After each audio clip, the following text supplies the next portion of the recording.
Hello, my name is Greg McIntosh with Atlantis Marketing Solutions, and today we're going to be focusing on marketing of the Ostrich seminar, how we developed our marketing and all the trials and errors and things that we've gone through in order to kind of perfect the way we get people to our seminar. So let's talk about a few facts and a few things. I'm kind of going to go off in some tangents, talk to you a little bit about development and a little bit where we're going in the future, but let's talk about a few things. First of all, we know from experience that if a person is not in a crisis mode, okay, they don't have a crisis going on in their life, or they don't have an upcoming decision that they have to make, and there's a deadline, then they need a really good reason to attend a seminar that they know there's going to be a sales pitch. Now, we know from experience that a lot of financial advisors and a lot of professionals do mailers, and they use a mailer and a dinner at a high-end steakhouse to try to drive traffic. They're thinking that most people, if they have a $60 meal, they're going to attend. Well, we tend to disagree with that philosophy, and we'll talk a little bit about that in a couple slides. But from a crisis planning standpoint, we've been involved in crisis planning for over 14 years in dealing with the aid and attendance benefit.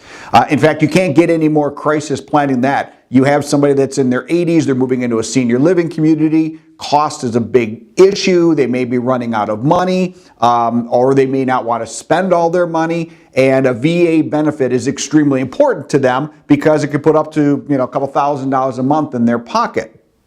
So when they come to the conference room table for VA planning, they have a need. They have a mom or dad or somebody that's moving into a community. They're going to be spending a bunch of money. So getting the benefit is extremely important. We know all about that crisis planning. And that's a whole different presentation. That's a whole different conference room talk than when you do not have that. So, in aid and attendance benefits, they have crisis planning.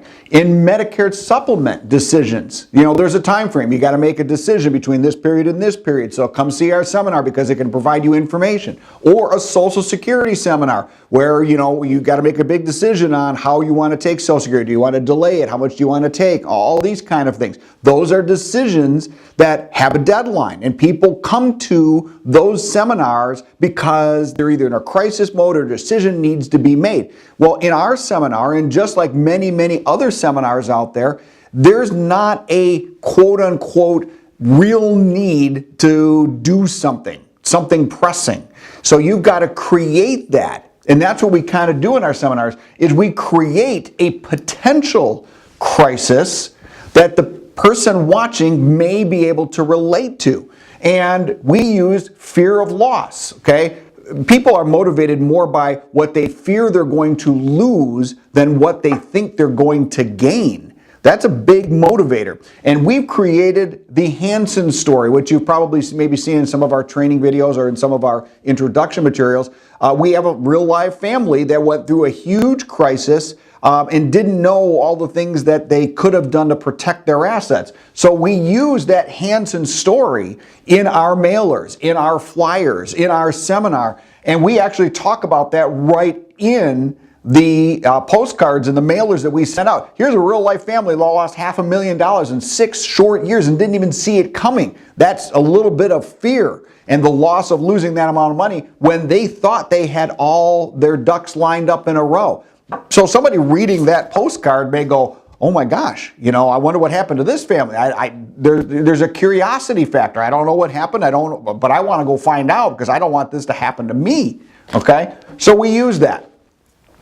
When it comes to marketing, we have 2 different philosophies in seminars. You've got the group of people over here that say, I don't want to pay for a meal because all I'm going to get is plate lickers coming there and eating my food, spending my money, and they're not going to buy a thing.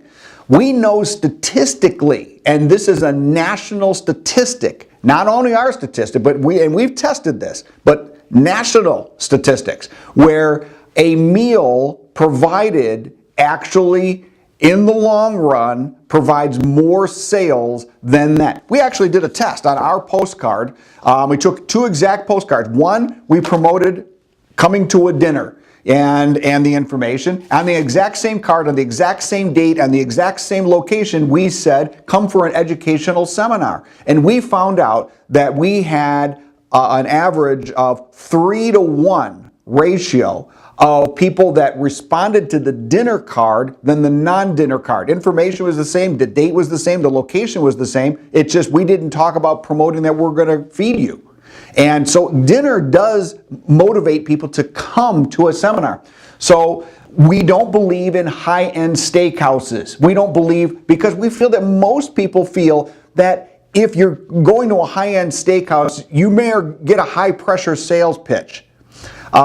People are not used to eating at high-end steakhouses on their everyday life, but they are used to eating at moderate restaurants, nice restaurants, like an Italian restaurant or something along those lines that they normally go to. So we utilize normal restaurants that people go to every week or every weekend, maybe for an evening, rather than a high-end steakhouse that they may go into maybe once or twice a year. It makes them feel more comfortable. So we can get in more into that when we get into training. We also start the meal early, or we start the seminar earlier. People are retired.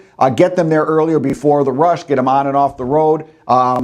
So those are some of the things that we do. But we believe in the seminars where you have a meal involved. If you don't want to do meals, if you want to promote another way, that's fine. I'm just telling you what works real well for this seminar.